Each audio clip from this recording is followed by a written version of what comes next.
Somewhere in your story, a person arrived who felt less like a partner and more like an earthquake in human skin. When I speak to you now, I invite you to imagine that we're not just exchanging words, but standing together in an inner sanctuary where mind and soul overlap, where each sentence is a lantern held up to your own depth. Because what I want to explore with you is not a textbook idea, not a neat concept for the intellect, but a living blaze moving through your life. That blaze is your encounter with the narcissist. Many of you know that presence already. They did not simply enter your life like any other person. They arrive like a force of nature, a walking shadow, a wound given voice. You named them narcissist, and you recoiled from their coldness, their relentless self-focus, their uncanny gift for draining the light out of a room. Yet I tell you, this encounter is not random. They function as couriers from your own unconscious, sent to disturb and awaken the part of you you pushed underground perhaps decades ago, perhaps as far back as your first memories. The narcissist does not appear only as an adversary. If you see them only as an enemy, you miss the strange knowledge hidden inside the pain. They show up like an archetypal gatekeeper, a dark messenger who drags you, protesting, into an inner underworld. In symbol and myth, the underworld is not merely a realm of punishment. It is the domain where everything concealed, denied, or feared waits to be faced. When you meet the narcissist, you come face to face with a reflection of your unclaimed shadow. You confront the hunger inside you to be seen, cherished, and affirmed, but you meet that hunger twisted, warped, thrown back at you in grotesque form. They echo the self you hid, the child who learned to survive by shrinking, by appeasing, by adjusting to everyone else, by carrying the emotional weight of the room. This is why the pain feels surgical, why it cuts so deeply into your being. The narcissist presses directly on the nerve of your unlived life. You suffer not only because of what they do now, but because their behavior tears open an ancient wound you buried long ago. That wound is not merely personal. It is ancestral, collective, archetypal, the wound of being unseen, of being dismissed, of being told in 1,000 subtle ways that who you are is not sufficient. So the narcissist becomes almost like a prophet of your injury. They announce what has been repressed in your soul, forcing you to feel it once more until looking away becomes impossible. Do you see now why you could not simply brush them off? Why you felt so irresistibly pulled into their orbit? The unconscious rarely sends us teachers wrapped in comfort. It sends the one figure whose presence rips open the scar tissue over our deepest exile. The narcissist is such a figure. You did not meet them by accident. Some deeper center in you, the larger self moving toward wholeness, called them into your story. Picture, for a moment, your inner world as a vast temple. In the outer halls, you have placed the images you want others to see. Competence, kindness, intelligence, beauty. But deeper inside this temple, there is a locked chamber. Within it sits the part of you that was never allowed to speak. The emotions too overwhelming to bear, the truths too risky to utter. This is the version of you buried. The narcissist, like a dark priest, seems to carry the key to that chamber, not because they are divine, but because their wounds resonate with your own. Their bottomless hunger, their constant need for admiration, their fury when you pull away all of this, lights up your old pattern of servitude. You serve again. You swallow your voice again.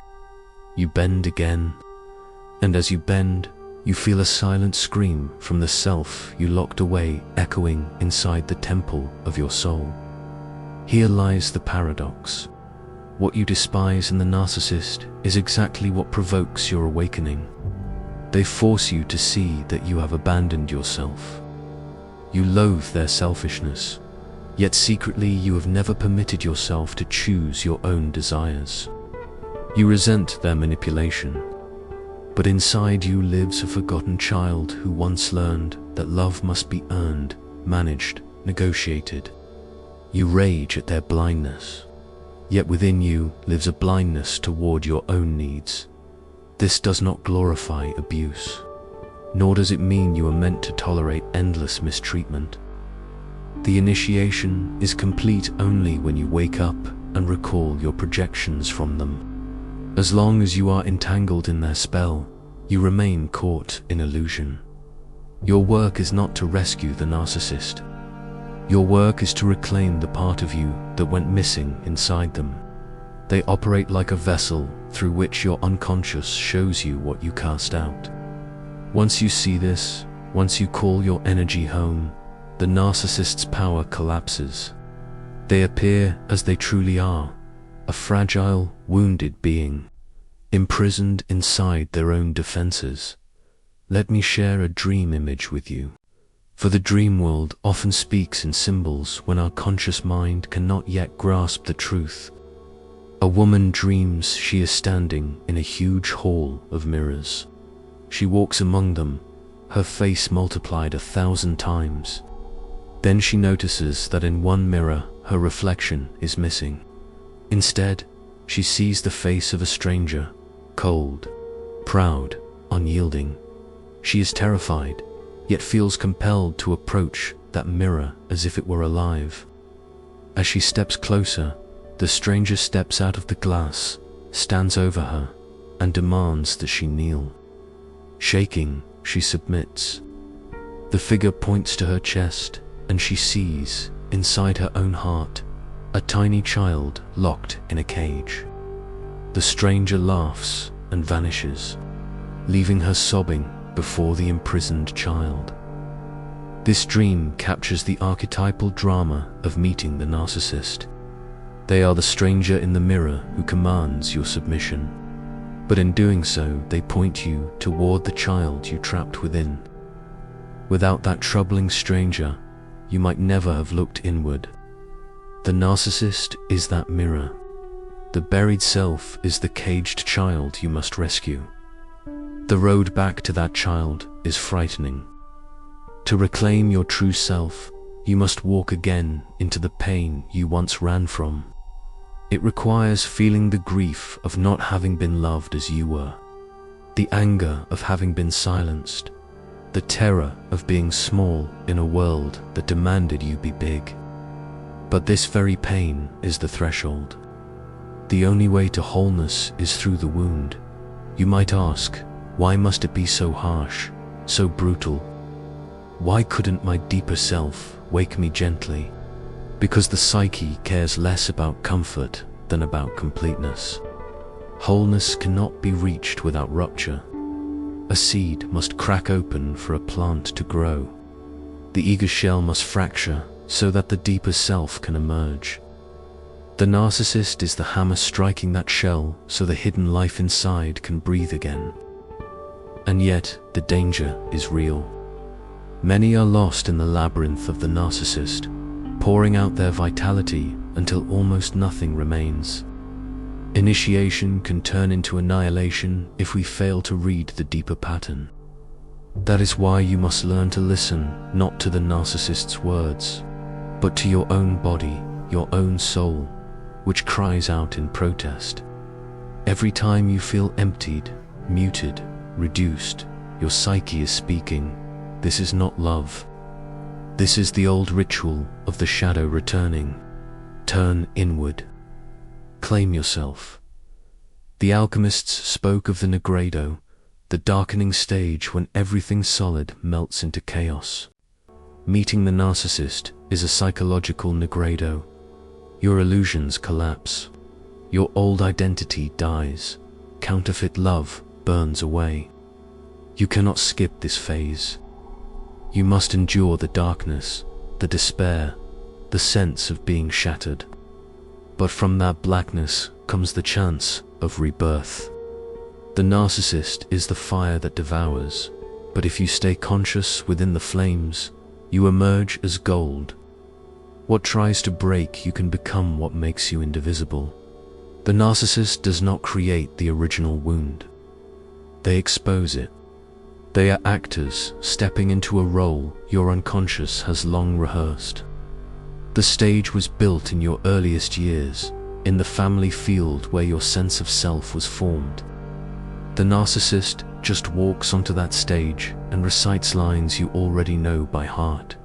You are not enough. You exist to serve. Your needs are dangerous. This is why their insults cut so deeply. They echo voices from your past. But what if, this time, you refuse to follow the script? What if you stop the play and say, "No, this is no longer my role"? That is the moment the spell begins to crack.